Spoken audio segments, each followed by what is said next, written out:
Harry Potter, you've hooked another reader. I can't believe how fast Maverick read you when only last year he refused to read it all. Charlotte's Web. I love when I can convince this generation to read about you when you're expected to be such a fun animal story, when in fact you're packed full of lessons of friendship, morality, and diversity. Isn't literature such a tricky thing? Harriet, we meet again. I love when I can convince this generation to check out your mischief. You made me believe I could do extraordinary things.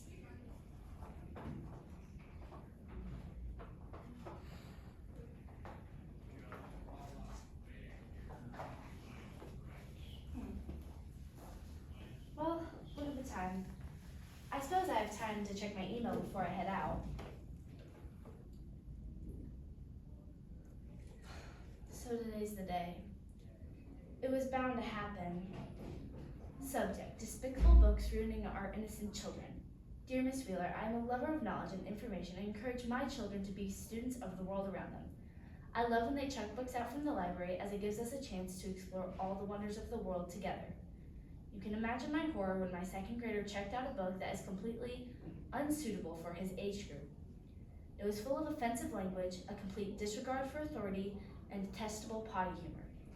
Frankly, it is anti-family and encourages bad behavior. I am horrified that he admitted to already reading this book on the way home from school. I demand this book, as well as all in the series, to be removed from the library shelves immediately. This is dangerous for our children. It was only a matter of time before the issue of book bans and censorship became more than just a news headline for me. In the last 2 years, laws in Utah, Iowa, Tennessee, Texas, and Florida have made the jobs of school librarians so much harder and frankly put their jobs in jeopardy.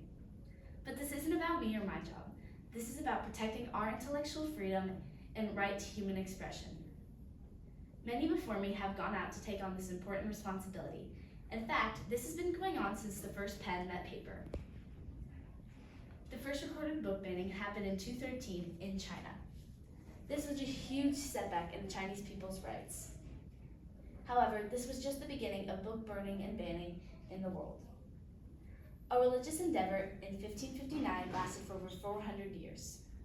The Roman Catholic Church published the Index of Forbidden Books until 1963. This annual report detailed works that Catholics should not own or read or face excommunication. Classical writers such as Plato, Aristotle, and Homer were all named forbidden. Classical works such as The Hunchback of Notre Dame and Les Miserables, banned. Mein Kampf by Adolf Hitler, considered by the Catholic Church, but not banned. Speaking of Nazis, their regime was responsible for one of the most significant examples of history of controlling intellectual freedom. In World War II, this was one of the Nazis' missions as means of seizing power and controlling the public.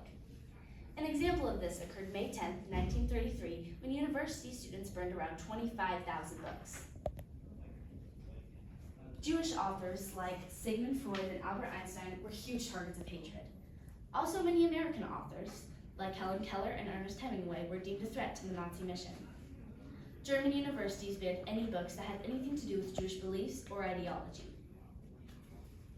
This, coupled with Nazi propaganda, led to some of the darkest times in world history.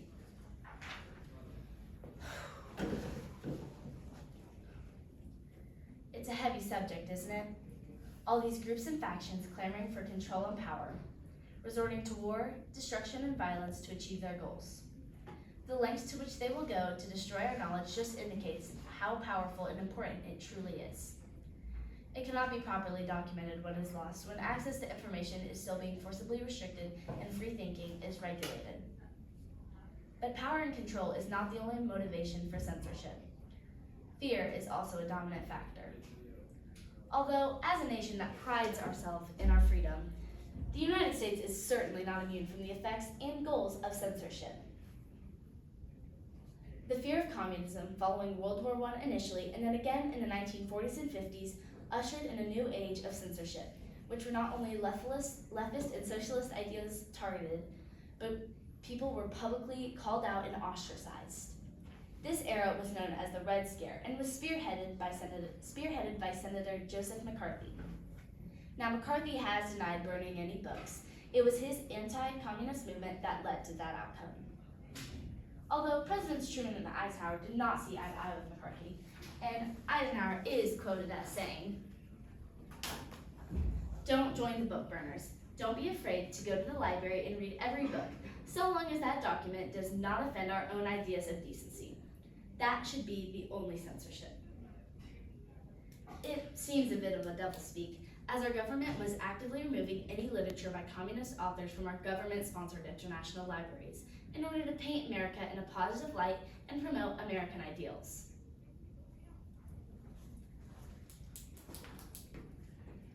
Although, is it really their job to take away our freedom and our right to intellectual freedom? Although their motivations may have been rooted in a desire to promote freedom, is it really when you're taking away from that person's right to that freedom? There have been many victories along the way. Take the Supreme Court case, Island Tree School District versus Pico in 1982.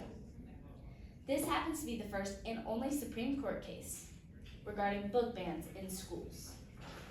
The winning decision stated that it was simply unconstitutional for school boards to ban any books simply because they don't agree with the content. Before this precedent was set by the Supreme Court, champions for free speech and free thinking have spent decades organizing and campaigning for intellectual freedom.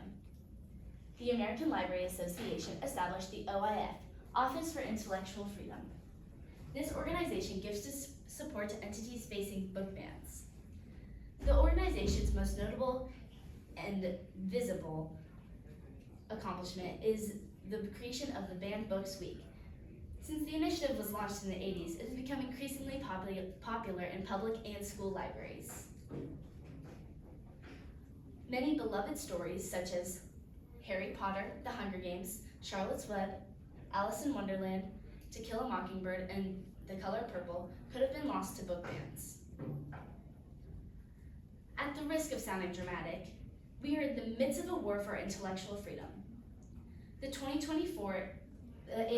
The ALA, American Library Association's 2024 annual report noted that in 2023 alone, 4,240 books were challenged. This number is absolutely crazy. Here's some perspective. From 2001 to 2020, there was a total number of 3,637 books challenged. In that span of almost 2 decades, there were 600 less than in 2023 alone.